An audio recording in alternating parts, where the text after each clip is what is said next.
Hello. It's been fascinating to see all these variants up on the screen and all the amazing work that's being done under a microscope. And so we're going to kind of shift gears a little bit, and now we get to see the masterpiece of what this mutant KIF1A actually looks like in real life. And so I would like us to all sort of learn from our lived examples in front of us. I read a quote just a little bit ago as I was preparing for this section, and it really resonates. And it said, "Life is the art of drawing without an eraser." And I think we are all in this process of helping our KIF1A superheroes create their most beautiful masterpiece without an eraser, and they are all beautiful. So let's welcome up our parents who are going to speak on their superheroes' behalfs. We have Valerie Morris here, and she is the parent of Emery. We have Doug Wertenberger, who's the parent of Kurt. And we have Betsy MacMichael, yes, who is the parent of Jamie. So let's give them another round of applause. So here's our lovely warriors up on the screen. And we're going to let Doug start off our conversation. And he's going to be talking about his son here in the middle. And I'll let you take it away there. Thank you very much for having us up here. And it's been a tremendous journey. I guess you can't say that we would rather be anywhere else. We've been able to bond with several people in this room, and we are grateful for the new friendships that we've made. Our quick story is Ann and I went to college at K-State together. We're from Kansas, so we both met there, and over the course of a few years got together and got married, and we're living the dream, started our family, and it was around, it's kind of interesting being here at 9/11 was when our first daughter was born, a week and a day after the 9/11 attacks. And Kurt has had a special interest in the 9/11 event ever since he's been old enough to read, I believe. So that's been kind of interesting to be in New York City. Our journey with that brought us to the KIF1A family was a fairly long one. We've had with Kurt, we knew that we had some special development issues early on, like many of us that we've spoke with. And he's been a joy to work with, and his sisters have worked hard with him as well. Our main challenge was early through the years has been that he has accidents that we've tried to avoid, and he's done a great job of keeping his attitude strong.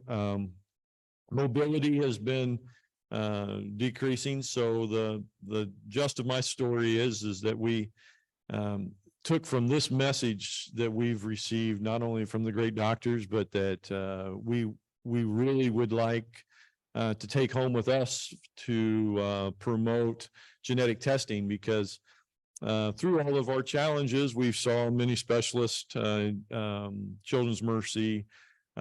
Very few conversations ever were brought up about genetic testing. There were a few here and there that maybe we should have something done, and then we finally had mobility issues to the point to where we thought about seeing a neurologist. Of course, our initial diagnosis was MD, and so that was tremendously traumatic. That we spent the better part of 8 months not knowing what was going on there.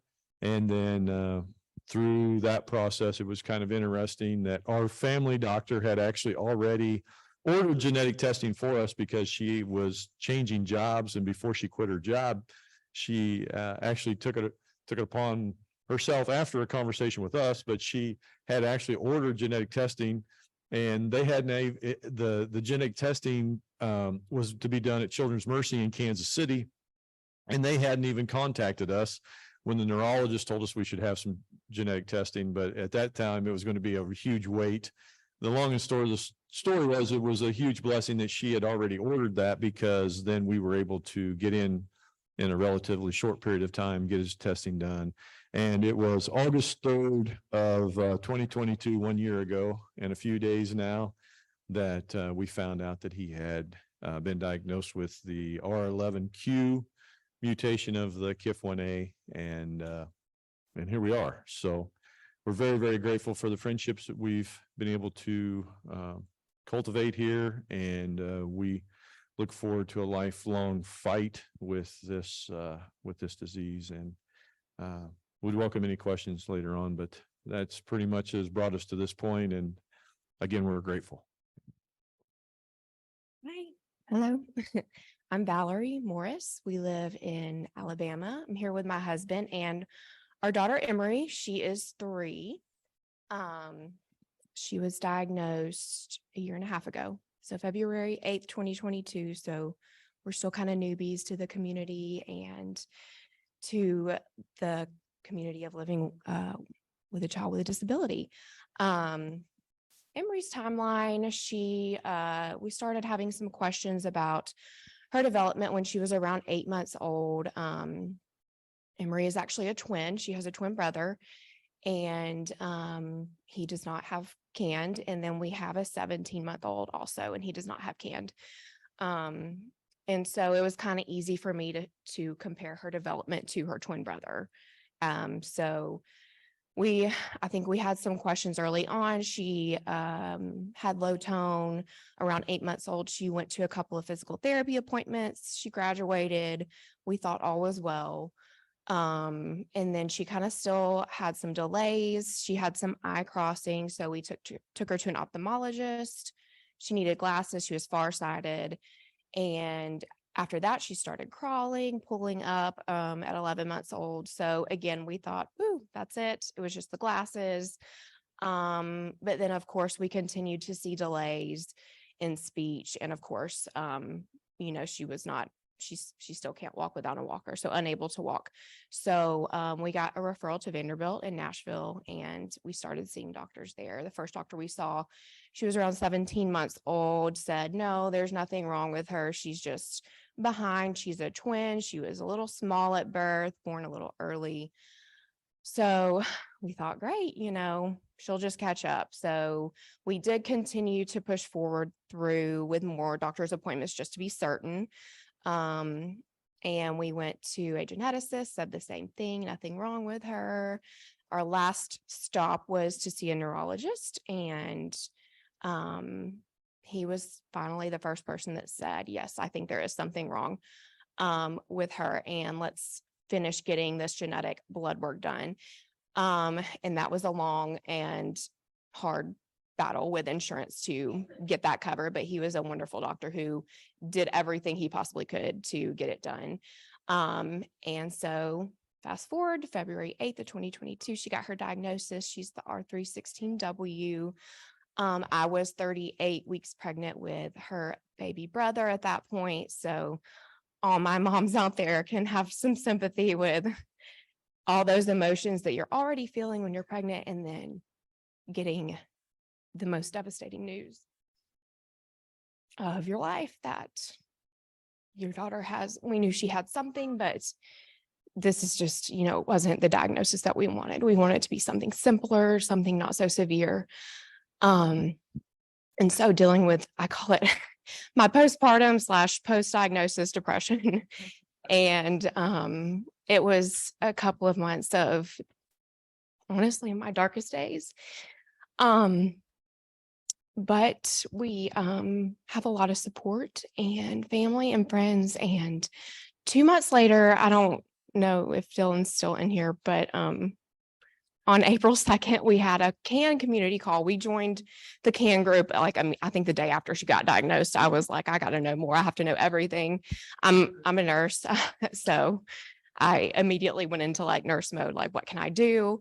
And he had a community call about CRISPR, and it just, honestly, it helped pull me out of that dark place. And sorry, it just gave us hope. And so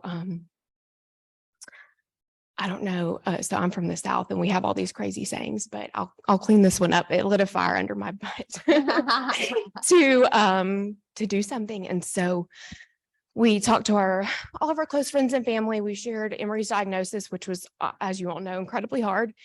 And we decided to make a public announcement on social media and do a Facebook fundraiser.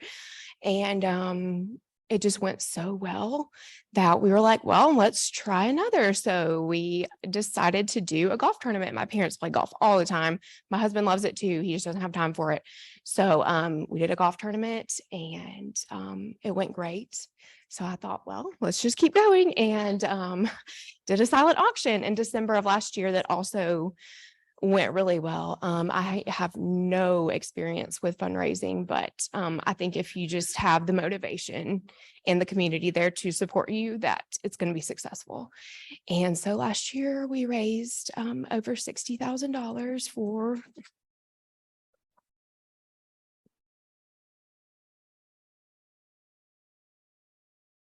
and so I'm going to make the golf tournament annual, and it'll be on September 15th. And then same for the silent auction. So we'll hopefully continue to do those two every year. Just a couple of good things that have come from all of this. I think the moment you become a mom, you learn how to advocate for your kids. But I think through this whole process, I've just really, really learned how to be her advocate. And I reached out to a friend who also has a child with special needs when Emery got diagnosed, and she told me it's just going to make you a better person. And I think she's very right. If the timing would have been different, if we would have had her diagnosis earlier, I probably wouldn't have had my third child. So very lucky for that. And then I think we're just also very, very lucky to have this group and each other. I have another friend from college who reached out to me after we made the Facebook post, and she said, hey, my son has a very rare genetic disease too. There's like 200 or 300 people in the world with it. And so we were talking, and unfortunately she doesn't have a group like this for her kid. So we are very lucky, and there's always good days and bad days, but I'm just so thankful that I'm just in a much better place now than what I was a year and a half ago. And if you are someone who your child is newly diagnosed, just know that there are better days ahead, and we're here for you. So hi, I'm going to stay sitting if y'all don't mind. I have to say this group of all of us, to me, is like, well, and I think for Janie, our beautiful Janie, it's our tribe. You all are our new tribe since 2019, the first conference. And I don't say that lightly. It's my beautiful outgoing daughter is not like that everywhere, but among you floating around, it's just so clear that she's found her people. But so being 31, we got a lot of history. And so instead of sort of sharing our story, I thought it might be of interest to some to hear kind of 3 or 4,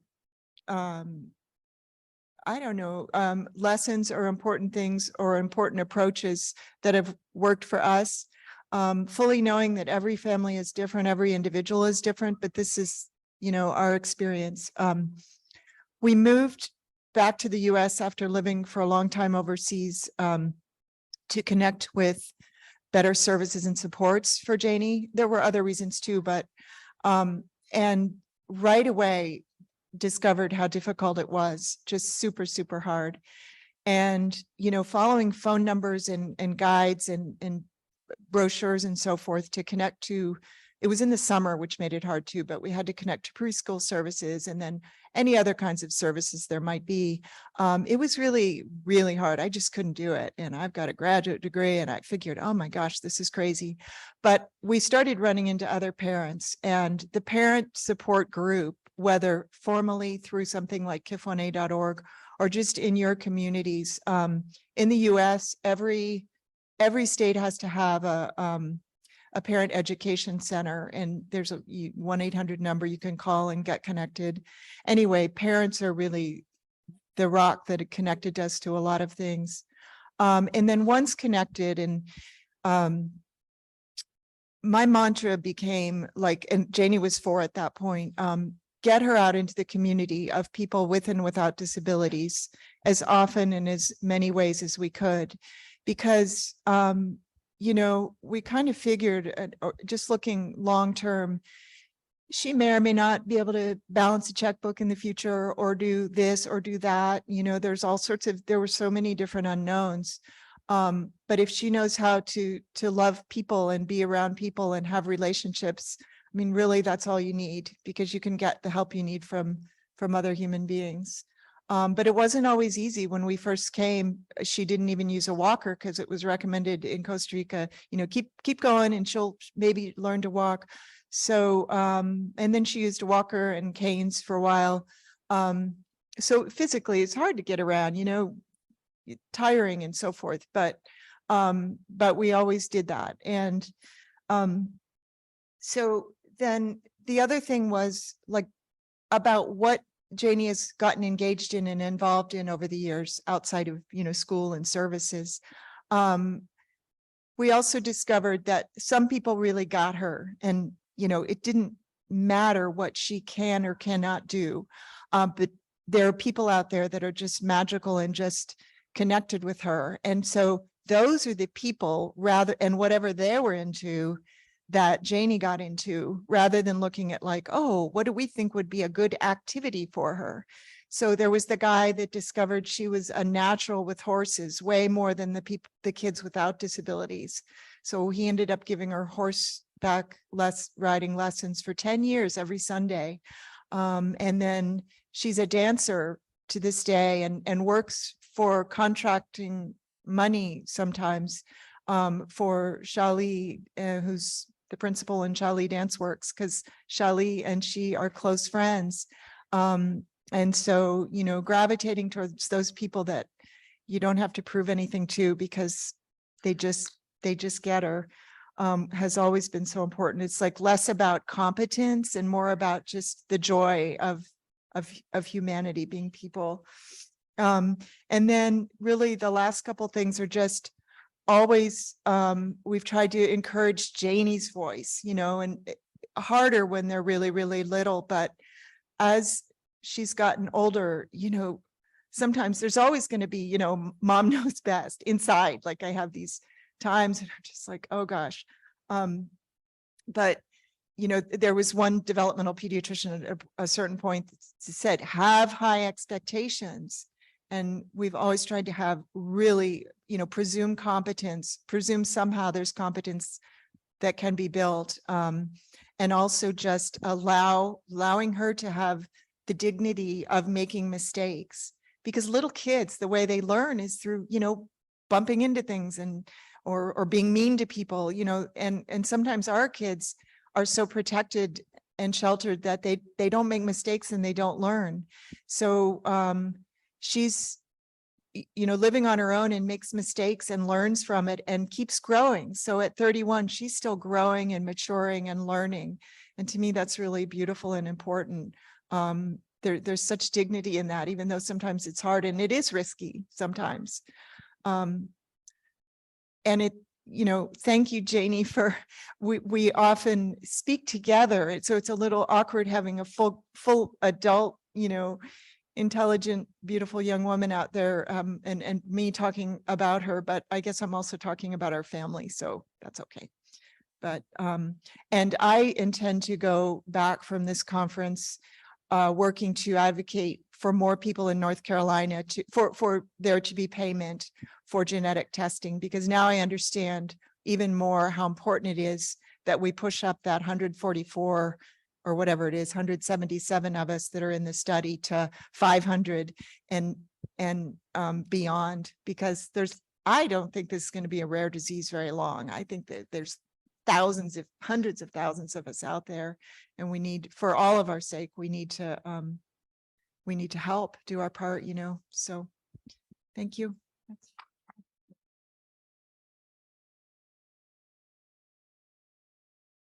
Thank you guys for sharing your very personal and beautiful stories about the lives that are here right in front of us and have given so much joy every day they've been with us. So I think, do we have time for a few questions before we break for lunch? Okay. Does anybody have any questions they'd like to ask our speakers?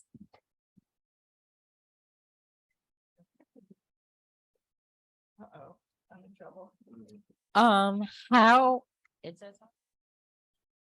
How old was how old was the something Emily? How old was Emily when she first got diagnosed with CAN? Emery had just turned 2 when she got diagnosed.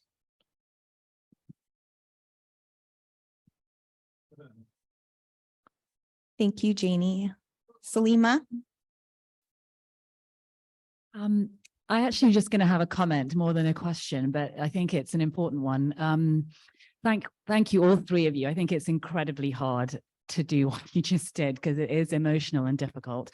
One of the things in the last sort of 36 hours that's very exciting for me is also being quite newly diagnosed, even though I have an almost 17-year-old, is, I talk about some of the OGs here that have been here since the beginning, but I actually believe all of us are going to be the OGs because we're on the cusp of this massive explosion. I really feel that way too. I don't think we'll be a rare disease for very long either because of everything that's happening. And sorry, Janie's mum, I didn't catch your name. But I really relate to something that you said, and that's partly why I wanted to say this, is having had a child for such a long time that's grown into a beautiful adult. I'm in that same position with very little input for many, many years. You just kind of figured it out. One of the biggest lessons I learned is something that you touched on, which is, yeah, we have to figure out how to get our kids out there and doing everything and not live in a bubble, because there's varying degrees of how all the children and adults are affected. But, if you are quite severely affected, it's really quite challenging to be able to have the courage to get out there when your child can't really move or go to the bathroom, can't talk, can't walk, and you yourself have no idea how to do these things. And you're just barely managing to even do anything, let alone figure out how to go to a birthday party or how to go to horse riding or how to go to anything, even your community, your church, whatever it may be. It's challenging, but I did learn that, and it's important to reach out for support, and we do all have each other, because the more we do that, we teach everybody in the world that our children can do so much, and you find those people that do relate and suddenly teach you how to make your child be able to do something. And sometimes it blows my mind when I look back. I'm sure you feel that way at the things that I honestly thought when I kind of cried probably solidly for I don't know how many years, and thinking of all the things that I couldn't do. And now I look back and look at all the things where people turn around to probably each and every one of us as parents and go, God, you're amazing. You're like a Wonder Woman, you're a superwoman. And you don't know how you even did some of the things you did. But I think we did it because we got our children out there and we didn't live in a bubble. And I think that's my biggest piece of advice, is don't not do it. Find a way to do it and ask someone how to do it, because whatever level your child is at, there is a way to do practically everything. We live in an amazing world now where people do want to know. And I think that's really exciting. I think we're going to go really far. And thank you to everybody. This whole thing has inspired me so immensely. I'm so happy that I managed to make it here. Thank you.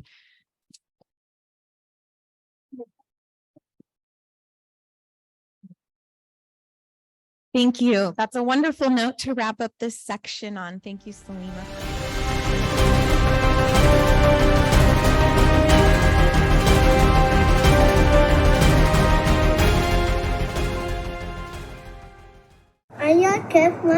superhero.